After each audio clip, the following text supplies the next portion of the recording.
Board Round, session number 14.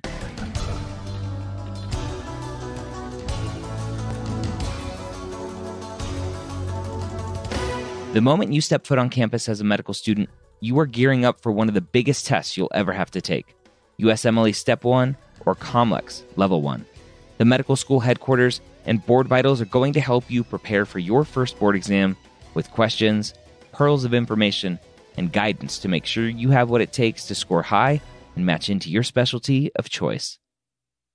Welcome to Board Rounds. My name is Dr. Ryan Gray, your host here every week, where we have an amazing conversation with someone from Board Vitals, your USMLE and COMLEX test prep company.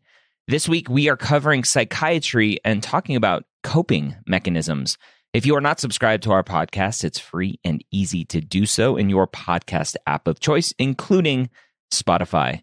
Go tell your friends, your classmates about this podcast. Help them study for their Step 1 or Level 1 while you're driving, working out, walking the dog, or doing the dishes.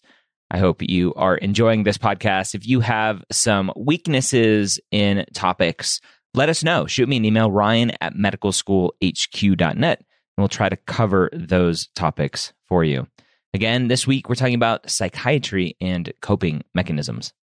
Andrea, back for some more board rounds. How you doing today? I'm good. How are you? I'm doing well, thank you. I am still excited about my win from last week, remembering about some typical nerve injuries. This week, I am a little bit more concerned about diving into some psych issues. Yes, I know. Yeah. If you haven't looked at it in a while, but I have faith. I think you'll hit this one. I loved my psych rotation, so hopefully there's something still in there. Oh, good. Okay. All right. I'll read the question. A 38-year-old male is attending marriage counseling with his 39-year-old wife. He describes several occasions where, after having argued with his wife and becoming very angry, he goes to a local gun range to blow off some steam. So the question is, which of the following is the best description of this behavior? Oh. The options are passive aggression, acting out, projection, reaction formation, or sublimation. So these are those coping mechanisms that we learn for on our psych rotation and for Step 1 and shelf exams. So, oh man. So if I remember correctly, passive aggressive is not it. That's just too much. Yeah. I know passive aggressive, and that's not passive aggressive. Projection isn't it either, because he's not projecting his thoughts and feelings onto something, right? Onto the bullets. Sublimation, I think, is probably going to be it. What was the last one? Was there another one? Yes. So there was reaction formation. Reaction formation. That's and then acting out. Yeah. So acting out, he's not acting out. Reaction formation, I don't know what that one is. Sublimation, if I remember correctly, it's like, I think of like, I don't know if it's like cops. It's sublimation, where it's like you're the bully in school or something. You have to like be aggressive towards people, but that's not socially acceptable. And so you go and you be a cop, and you can do that as well. Obviously, not all cops are that way, but I think that's sublimation. Mm-hmm. Yeah, you're right. Yeah, so the definition of sublimation is just you take an unacceptable wish or impulse or thought, desire, and then you do a similar action in a way that doesn't conflict with your value system. So, something like punching a punching bag when you're angry. Something where you're doing something to get versus that same, punching your wife. Or your boss, or attending, whatever. Yeah. So basically just finding a substitute object to satisfy your impulse, like aggression, or something that's a socially acceptable way, like sports, exactly like you said. Doing something constructive with that energy. Yeah. So, and then the other one, passive aggression isn't officially a one of the mechanisms that we study, but when I think, in general, that's expressing hostile feelings in a non-confrontational way. And he's not really doing that. It's not saying that he's, getting back at his wife by leaving dirty dishes by the sink or doing something that he knows she hates. That would be kind of more passive aggression, acting out. So that would be more, like a child, like it's more common in pediatric probably, but like the tantrum when a parent says no to a child, something like that. Projection.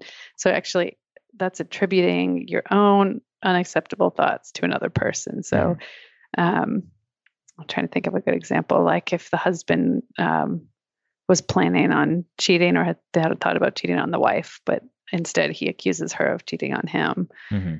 So that's kind of projection. And I think that you see that pretty commonly on the USMLE exam. So that's a good one to remember. And then, reaction formation is actually doing the opposite of what your desired action would be. So maybe as someone who has a history of drug abuse, they go and advocate for stronger penalties against, drug dealers or something like that. So they're actually trying to, do something that's opposite of what their impulse or unacceptable thought or action might be.